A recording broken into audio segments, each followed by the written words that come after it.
Welcome to your Magnetic Purpose podcast, where human design meets astrology and tarot. I'm your host, Ashley Hood. Get ready to explore, evolve, and embrace your fullest potential. Welcome to a journey of self-discovery like no other. Hey everybody, welcome back to your Magnetic Purpose podcast.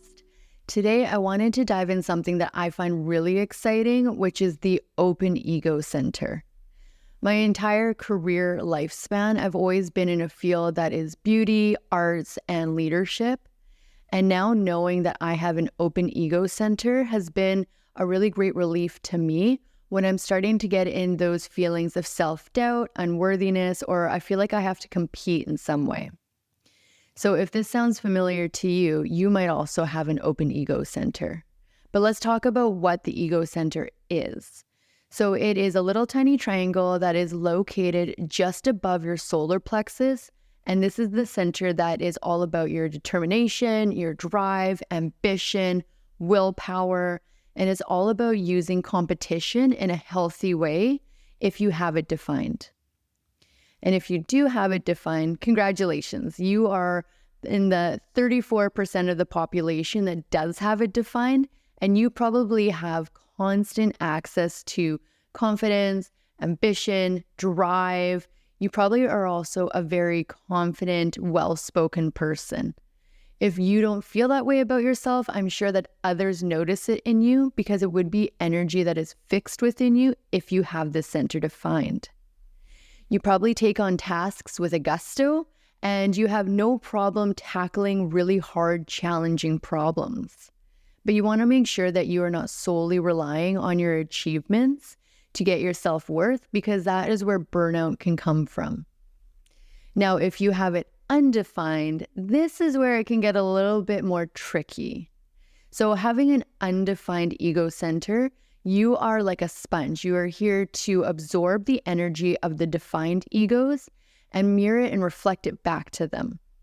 You are able to see who is a worthy adversary to compete with, and then that kind of helps to kickstart your ambition and your drive within you. You're not meant to compete or prove yourself, though. You are meant to really know that energy and then have it light a fire within you so that you can continue carrying on with what you want to create when you need that extra motivation. Now, that's if you're in the high expression. If you're in the low expression of your open ego center, things can look a little bit different. So let's see how that manifests in real life.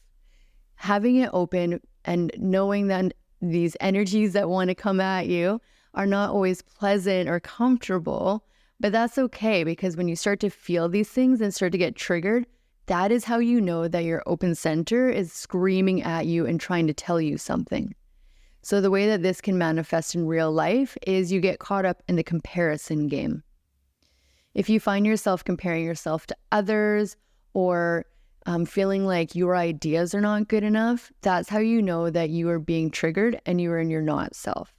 This can look like being at a board meeting or about to give a presentation, and then somebody with a defined ego walks into the room oozing confidence, and all of a sudden you lose all of your confidence and start questioning everything you were about to say.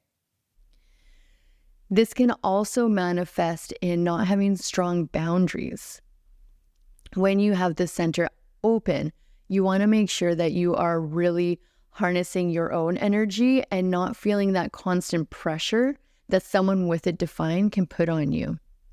You don't want to be taking on more jobs, tasks, responsibility than what your energy type has the capacity for, because that is just going to lead to burnout, and it's not actually going to make you seem more worthy or you're more lovable, approachable, etc., etc. So if this sounds like you, not to worry, my little open ego friends. I have some ways that you can call back in your own energy and empower your open ego. The first would be if you were to do some mantras. This is really great too if you have a defined throat center, but you just want to be somewhere where you can say it loud and say it proud. I am worthy simply because I exist. Another great tool you can use is strong boundaries, creating those strong boundaries for yourself and knowing when enough is enough. If you are not here to compete and prove yourself, and you're taking on too many things than what you have the capacity and the strength to do, it is just going to derail everything that you're meant to do on your path. So making sure that you have strong boundaries and knowing what you're capable of and what you have the energy for at the moment is going to be key for you. Another really great thing that can happen when you are feeling a little bit triggered is it is our subconscious trying to talk to us. So why not grab a journal and start flow writing? I recommend doing about a 5 to 10 minute flow writing session in your journal, because the first couple of minutes is going to be a little bit like a brain dump. You're going to get out all of the noise that's going on in your mind, and then you're going to get into your body and really understand what is being asked of you and why this is triggering you. Set that timer for 10 minutes and do not let that pen leave the page until the timer goes off. It could be really exciting and really interesting to see what comes up. Now, if you are in relation with somebody who does have a defined ego, here are some tips to create a little bit more harmony. The first thing you're going to want to do is understand that you are a sponge for that kind of energy, but it is not of you. You are meant to filter it, to observe it, and then pass it along. If you feel like you are starting to try and compete with others, you know that you've taken on that energy and it's not correct for you. The next thing that you can do is really celebrate the person who does have this defined ego.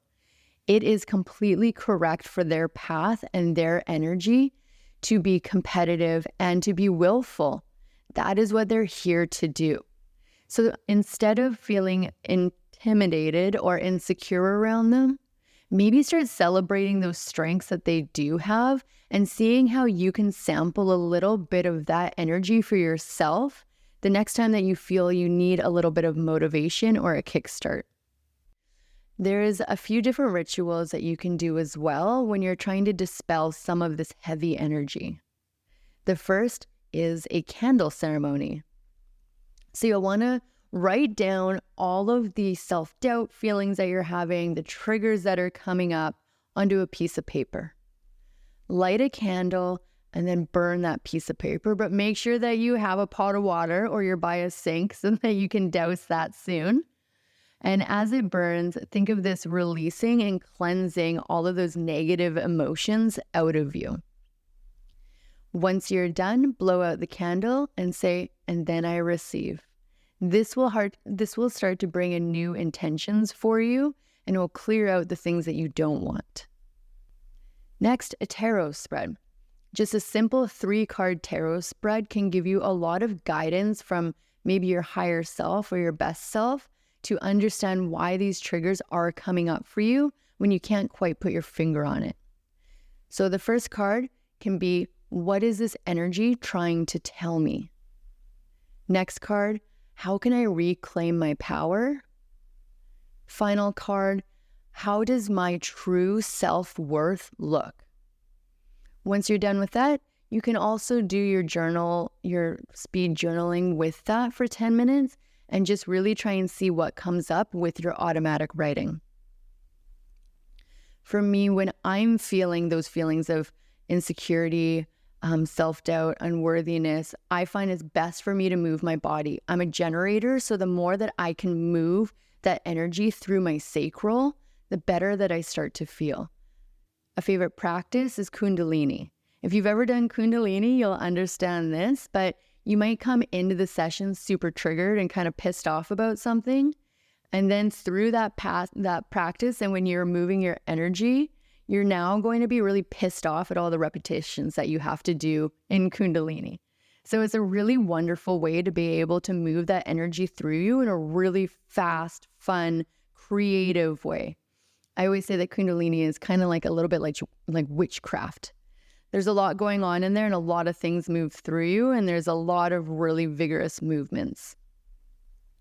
And then finally, if you are finding that you're doing all these rituals and you still can't seem to get past this energy, I recommend going and getting either Reiki, pranic, or having a sound bath to really move that through you and to cut that energetic bond that is tied to you and that situation or that person.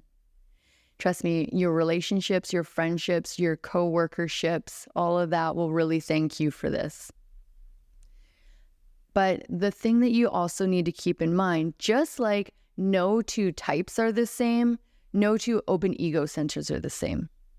Your ego is going to be flavored by what your type is, all of the transits that you have, the gates that you have, the channels that you have, and your profile in your human design chart.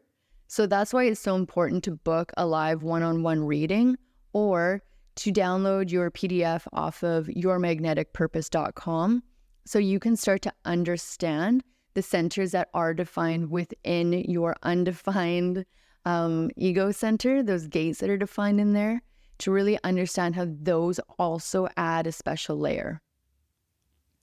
So if this sounds interesting to you or you want to know more, head over to yourmagneticpurpose.com where we have a lot more resources that you are able to utilize, downloading tarot spreads and different blog posts about how to deal with your undefined centers. You can always book a live one-on-one reading with me and we can go in depth about your different undefined centers and how that actually manifests in real life. But if you want to have a little bit of fun, you can also head over to our socials and see some short little quick videos about this as well. So as always, I am your host, Ashley Hood. Until next time, here is to health, wellness, and weirdness. Take care. If you enjoyed today's episode, make sure to like, share, and subscribe wherever you stream your podcast. For more resources and tools to explore human design, tarot, and astrology, head over to yourmagneticpurpose.com and book a live one-on-one reading or download your free chart. Remember, the more that you align with your purpose, the more opportunities you attract.